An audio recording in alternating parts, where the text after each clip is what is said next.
Welcome back in, everyone. I'm Sarah Shahayeb. Well, coronavirus and its impact. Not only has it halted a lot of businesses, events, and family gatherings, it's also caused a lot of marriages to go belly up.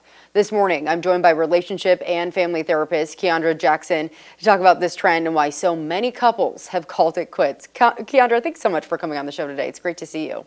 Absolutely. Great to see you again as well. Thank you for having me. Absolutely. Well, unfortunately, more people have been getting divorced since this pandemic started. So why would you say that trend exists, and what's driving these recent numbers? There's a lot going on. If people aren't aware, the divorce rate has increased 34% compared to 2019. So there is a lot of financial stress, homeschooling, unemployment, death, and loss. And I believe all of that is contributing to the skyrocket in the divorce rates. And what we're seeing also is that newer couples are the ones that are actually getting divorced way more than those who have already been in the game for a long time. Right, exactly. It's those newlyweds, the ones that are normally supposed to be in that honeymoon phase, are the ones that are most likely to call it quits in these recent pandemic times. So I know tensions are high right now, right, for a lot of couples, given the stress that comes along with this new pandemic era. So what do you recommend for couples going through a hard time?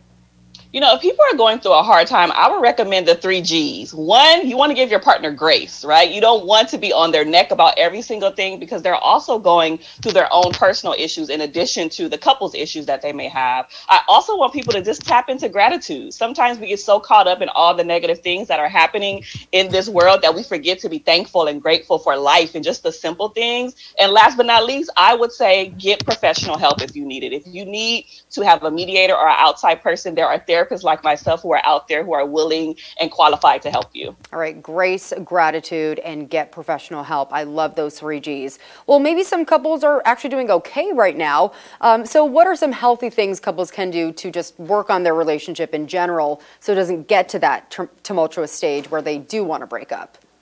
I think oftentimes in relationships, we're always trying to do something new. And what I like to encourage people to do, if your relationship is going well and things are on the up and up, continue to do what you're already doing, but kind of just crank up the volume a little bit. So 10x that thing, because you don't always have to do something new. You can always just do what you're already doing, and that will be just enough. All right, I love that. So we've seen weddings canceled or substantially reduced in guest size during this pandemic. So do you think now is still a good time for folks to get married, or do you think couples should hold off? Would that maybe be of any help? You know, Sarah, I love love. So I would never cancel any weddings, any marriages. I would say go for it. Yes, things are going to be tweaked and changed, and scheduling is different, and attendees are going to be different. But you know what? Now is the time to get it done. And I want to encourage people not to just focus on the wedding. That's great to share those experiences with family and friends and, you know, in front of God. But at the same time, the marriage is where you want to put in the real work, because the wedding is only just for one day. Yeah, I absolutely love that. So given that the divorce rates have gone up 34%, as you said, during this pandemic, you still advise if folks want to get married during this era, they still should go for it, because after all, love is not canceled, as you mentioned to me. What other words of advice finally here do you want to give to couples that are going through this time, like all of us are? Yeah, my final words would be really just to have that compassion for one another. I think oftentimes when a pandemic or things of this nature happen, I think it's really hard to navigate because there's so many outside factors that are putting pressure and strain on your relationship. But you have to remember why you got with that person in the first place, right?